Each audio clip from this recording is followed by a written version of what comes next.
Түркістандың башқа чөлкөмдөрүнө караганда Жети Суу областында улуттук боштондук күрөш өтө курч мүнөздө өткөн. Ошондуктан лекциябыздын экинчи бөлүгүндө Кыргызстандын түндүгүндөгү көтөрүлүштүн жүрүшүнө жана көтөрүлүштүн басылышына токтолобуз. Кыргызстандын түндүгүндө көтөрүлүшчүлөр менен падыша аскерлеринин ортосунда кан төгүлгөн кагылышуулар көп болгон.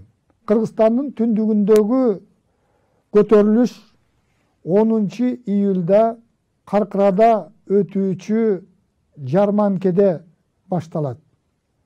Каман Карагай деп аталган жерде чогулган эл Россия падышачылыгынын колониялык саясатын айыптап, падышанын жарлыгына каршы чыккан. Жыйынга катышкандар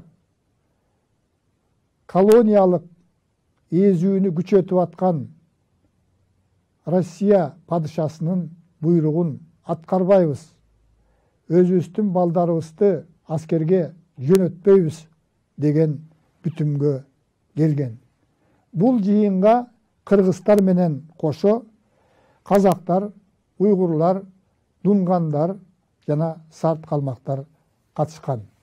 Июлда башталган көтөрүлүш август айында түндүк Кыргызстанды кучагына алган.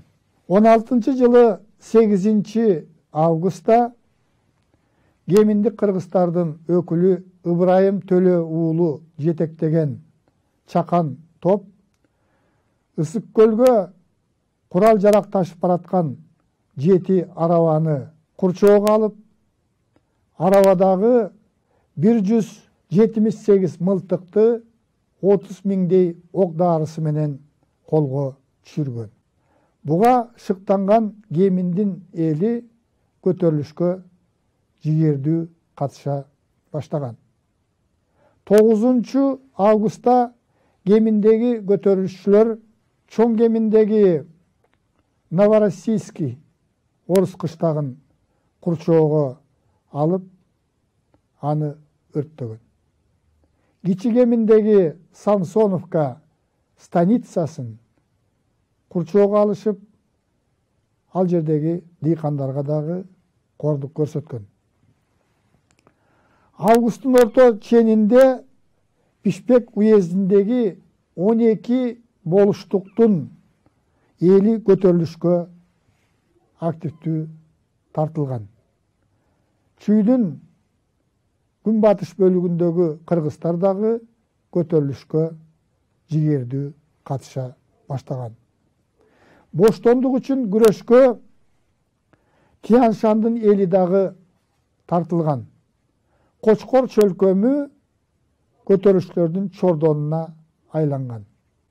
Бул жердеги болуш Канат Ыбыке уулу көтөрүшчүлөр тарабынан хан шайланып, көтөрүлгөн эл Канат ханга баш ийүүгө ант беришкен.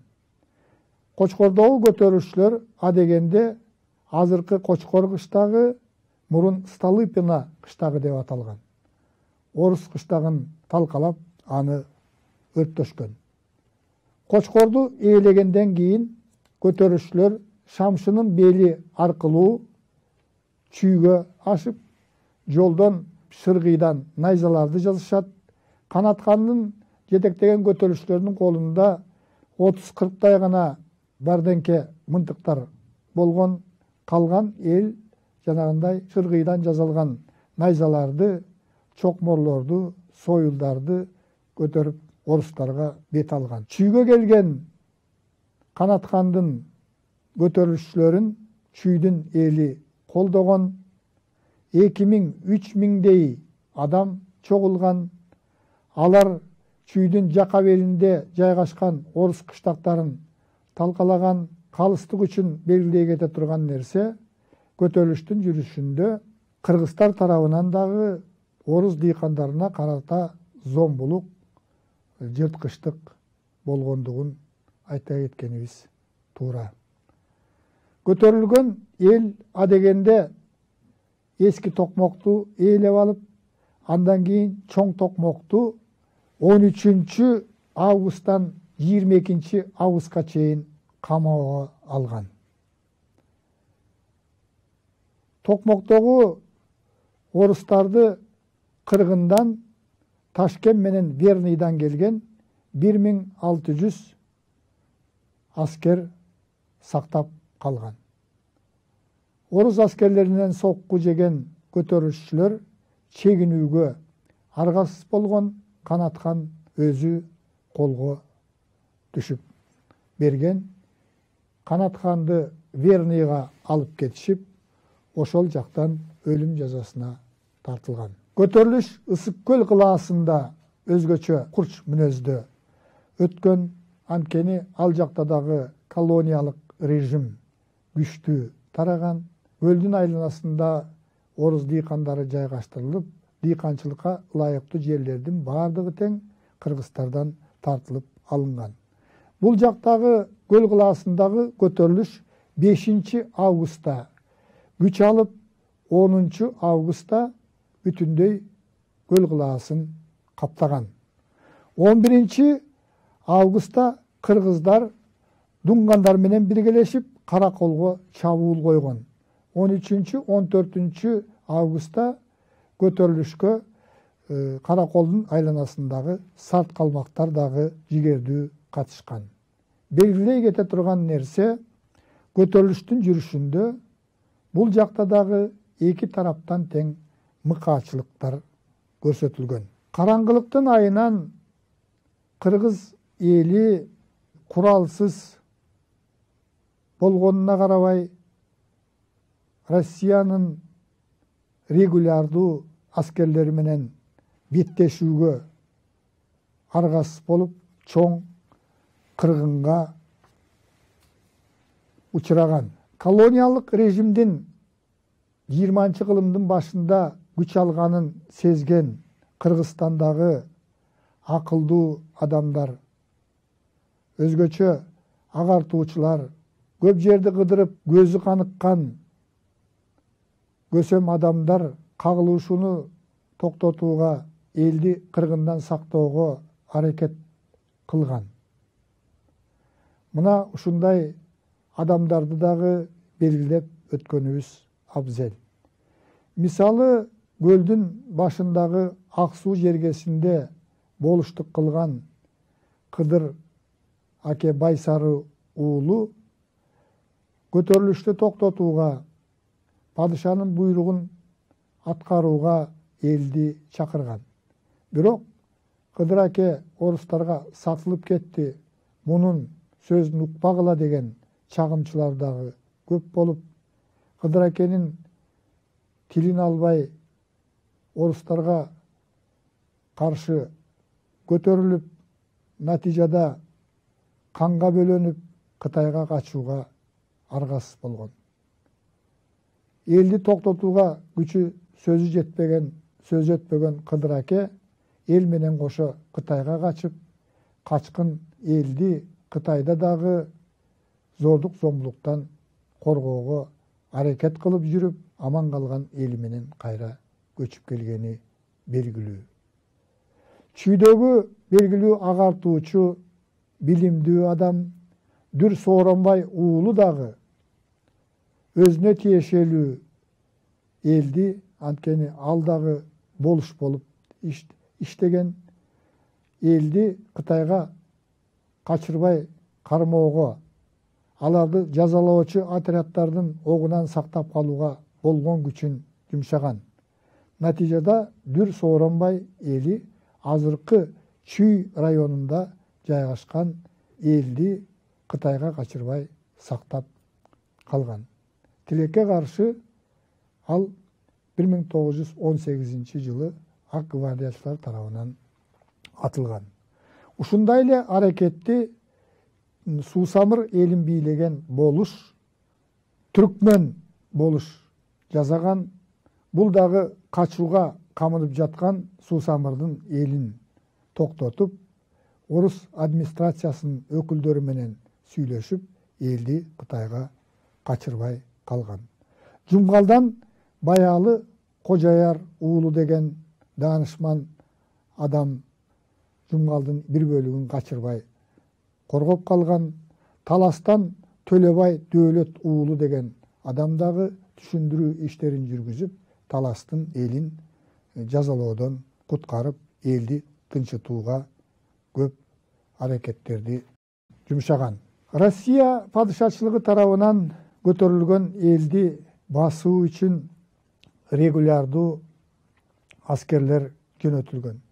Көтөрүлүш башталганда эле Түркістан крайынын генерал губернатору болуп генерал Куропаткинди дайындаган. 1916 жылы 17 июлда Түркістанда согуштук абал жарыяланган. Россиянын согуш министринин буйругу менен июль айында Түркістанда мурда жайгашкан Россия аскерлерине кошумча 11 батальон, тактап айтканда 3000ден ашык казак орус жөнөтүлгөн. Алар 42 замбирек, 69 пулемет, аскерлердин баардыгы 5 атар мынтыктар менен куралданган.